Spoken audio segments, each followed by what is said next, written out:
muito interessante mesmo. Para quem não me conhece, eu sou o Teodoro Duarte de Andrade. Ainda tenho Mangabeira e Bernardino, que vem do meu avô, bisavô. De um avô eu tenho Duarte, do outro eu tenho Andrade. E é muita história. Mas na verdade o meu pai nasceu nas fronteiras das cabeceiras. Eu tenho que falar um pouco dele, que é para falar do que aconteceu, né? A mãe dele, índia, de uma etnia chamada... Cara, eu tô ficando... Cocama. É uma etnia que é misturada com os colombianos, peruanos, que é de dentro da selva amazônica, né? Internacional. Que aí tem os maracucho, os aramaico e outros que foram até ascendendo aí a América Central e a América Latina. E todos são parentes. Eu encontrei parentes agora em La Paz, capital da Bolívia. Fiz uma visita à casa deles. Muita gente boa. E se for falar do meu pai, eu tenho que falar de 200 anos atrás. Mas eu vou, assim, para encurtar o negócio, eu vou falar do que aconteceu no velório do meu pai. Um dia ou dois do meu pai morrer, eu tenho essa afinidade, eu tinha essa afinidade com meu pai, porque no dia que eu cheguei no lugar que meu pai estava, que era na selva, que ele me deu um abraço, e ele tem o mesmo nome que eu, Teodoro, e eu nunca tinha visto uma corrente de força e uma energia tão forte. Eu fiquei surrupiando assim, no abraço dele, a coisa assim, tremenda, coisa de louco assim. Foi impressionante aquele dia. Os meus irmãos que nasceram com a mulher que ele está, não sabe da história e não conhece, porque quando meu pai voltou para Manaus, ele veio assim, ao rebolar com ela, porque ela é de uma outra etnia, capineiro. Ele casou lá para cima com ela e veio, se eu não me engano, tinha só uma filhinha assim, se eu não me engano. E ele ficou rebolando assim, igual índio jogado no mato, aí para Tarumã. E aconteceu muitas atrocidades com ele, tocaram fogo em casa que ele fez, em terreno, essas coisas todas. E eu, graças a Deus, fui um homem abençoado por Deus, onde dei o apoio total ao meu pai, graças a Deus. Então, eu acredito que eu sou um homem muito abençoado hoje por causa disso. Mas assim, a grande ferramenta é que eu sempre, desde criança, li a Bíblia. Onde, para mim, o maior mandamento que tem na igreja, que Deus deixou para o homem, que a Bíblia é um livro do manual da vida do homem, e para o ser humano, honrar teu pai e tua mãe, isso eu fiz demais. Isso eu posso acreditar para vocês que eu fiz demais. Pode chamar todos os meus irmãos e quem quiser, vizinho, que vão dizer para vocês. Nesse primeiro momento, nesse contato com meu pai, dentro do mato, eu senti essa energia tão forte que assim, parece que ia estourar tudo. Agora, muito triste para mim na época.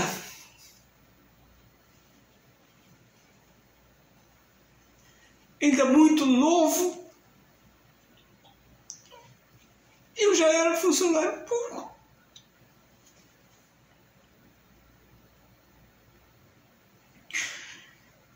A ver, o meu pai naquelas condições era uma realidade que eu não conhecia, eu não sabia, como um mendigo, sabe, todo rasgado, um homem do mato, cara.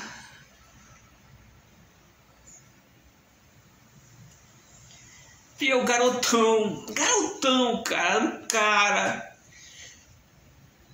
Tinha 3 motos, um carro, na época. A melhor moto que tinha na época era a 400 Foil, eu tinha uma. Eu era o cara. Com 18 anos de idade, eu era o cara.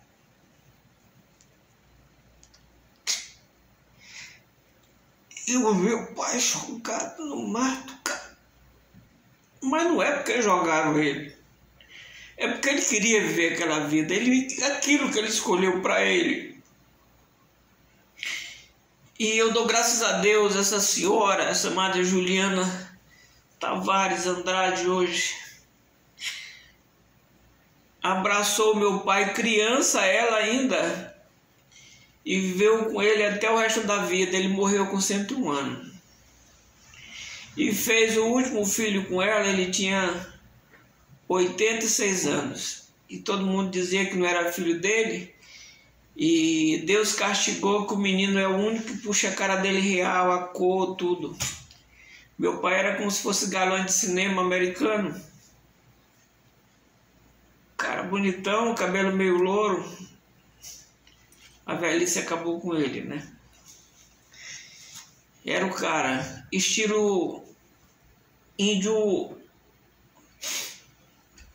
inca, estilo índio inca, estilo americano, europeu.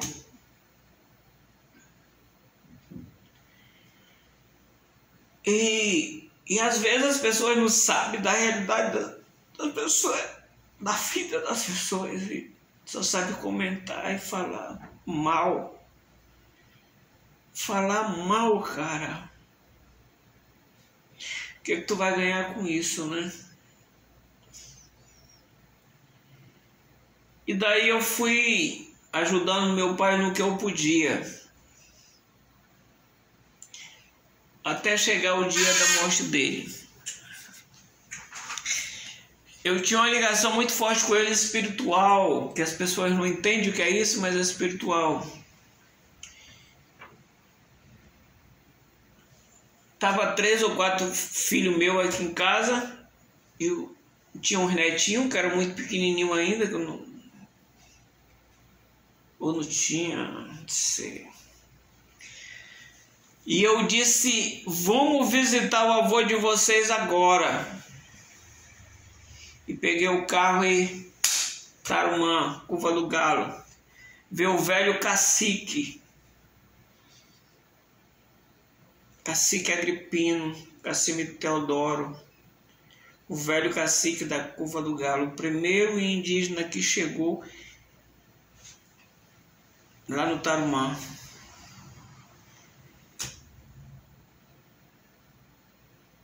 E se for contar a história depois, é muita história que tocaram fogo e derrubaram. Então, mas o velório.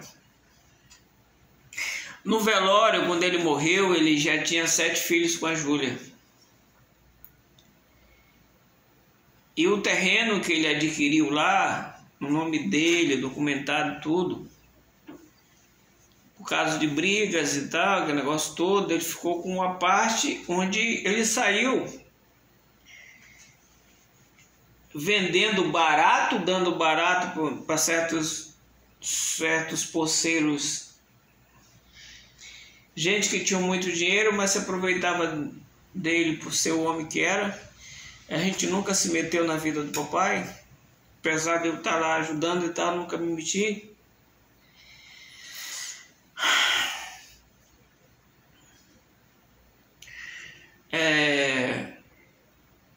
O velho cacique na Curva do Galo tem uma mansão imensa. Ele não vendeu, ele deu aquele terreno lá, eu acho que R$3.000, R$1.500. Na época o cara fez uma mansão, tá lá. Vale uma fortuna. E aí a filha dele, que um dos meus irmãos pegou para criar, que ainda conheceu Fortaleza, viajou muito com eles de férias, que a nossa família, graças a Deus, cresceu, a que ele fez com a mamãe, e tá todo muito bem, obrigado.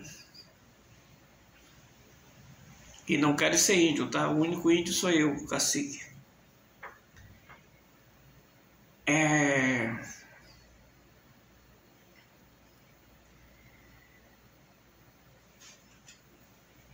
essa moça, ela se tornou uma pessoa muito inteligente para o mal. Ela usou todas as influências que podia em cima da mãe, que não entendia também.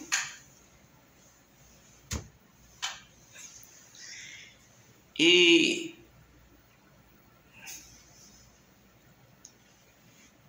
no pai que já estava no final de carreira.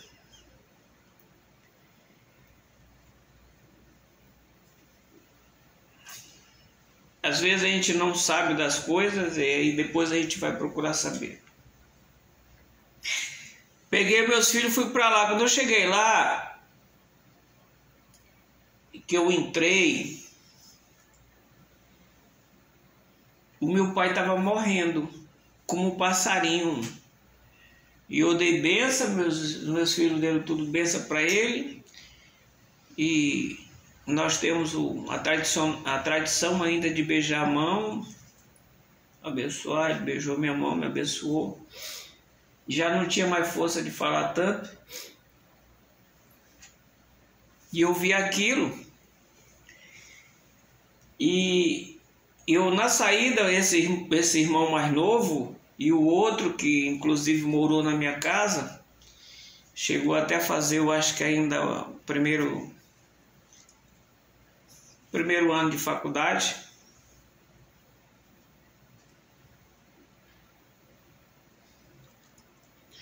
Estavam lá fora, no terreiro, né? Ainda tem terreiro, ainda é grande, né? Eu digo que é a minha tribo, lá é a minha tribo, lá que eu sou cacique. Sou cacique deles. E eu comentei, meu irmão, papai está morrendo, tem que levar para o hospital. O mais novo veio de lá perguntar o que eu estava fazendo lá, se eu estava lá pelas terras, que eu queria a terra. Meu Deus do céu. O rapaz, o último que nasceu, não sabe da realidade, não sabe o que aconteceu, não sabe o que eu fiz por ele. E por toda a família, quando eles ainda estavam pequenininhos, que tocaram fogo na casa e levaram todo mundo preso com a mãe. Não sabe. Que foi eu, era eu que estava lá. Era eu que estava lá para dar toda a força. Ele não sabe. Talvez se ele assistir esse vídeo, um dia ele vai saber, e se ele perguntar eu vou explicar para ele, eu vou dizer para ele quanto custou essa ajuda.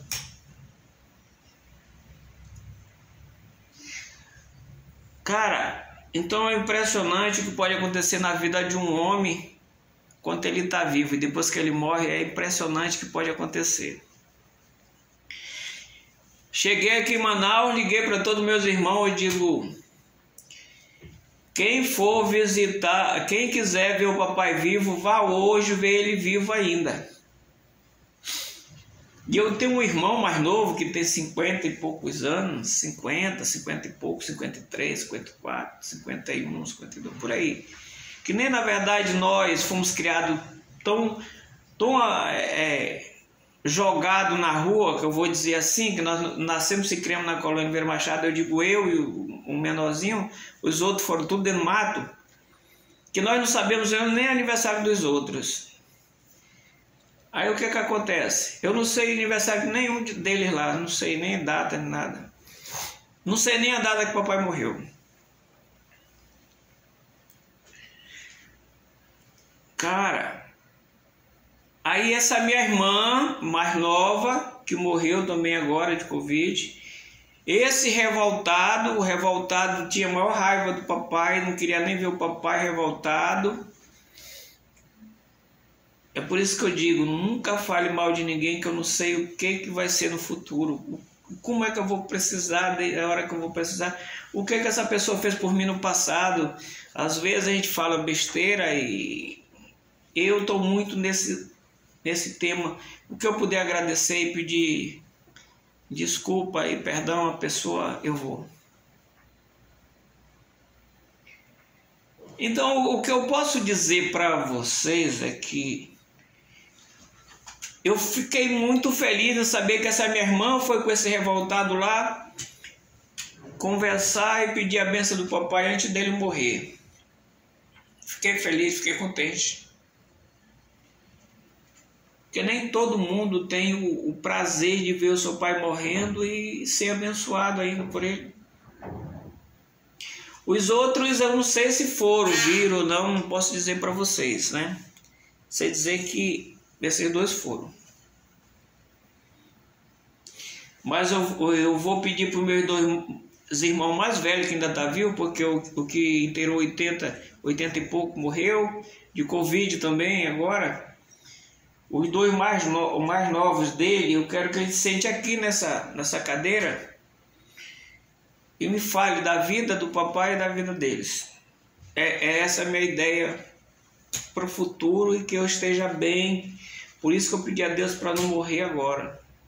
Pedi muito a Deus para que não morresse agora, como meus irmãos morreram com essa doença escrota e não podia ser enterrado digno, não tem um enterro digno. Mas o meu pai teve um enterro digno. Meu pai foi o cacique, foi o cara, um homem trabalhador, só não soube administrar o que teve na vida. Conclusão: foram. Aí eu tô aqui na minha casa, deitado, dormindo, meia-noite, e aí tem alguém querendo arrombar o portão. Blei, blei, blei. Teodoro, o teu pai tá no 28 passando mal.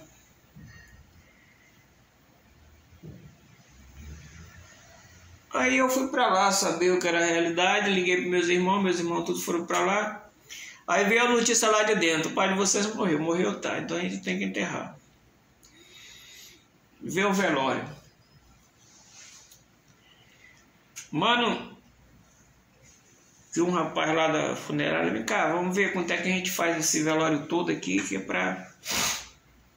Só que tem que embalsamar ele, porque ele tem uma filha que vem de Borba e passa 3 dias para chegar aqui. Até ela ser avisada e tal, vai ser 3 dias. Rapaz, aí é diferente. Dá X. Aí eu digo: que vocês têm dinheiro aí? Aí cada um deu 50. Tinha 10 filhos lá, cada um deu 50. Aí inteirou 500. Aí faltou 1000 e pouco para que embalsamado, essas coisas todas e tal. E o material da funerária ia ficar 2, 3 dias lá no velório, né? Tá. Aí tudo bem. Aí faz o velório, vai pra lá e tal, aquele tempo todo. Aí no outro dia vai pra lá, leva por fazer todo... O cacique foi o cacique, morreu e foi enterrado. O caralho. Foi do caralho. Conclusão. Depois de 2 dias, sei lá, a minha irmã chegou e pô, aí todo mundo chorando, gritando. Faltava pagar X dinheiro pra funerária. Um momentinho aí.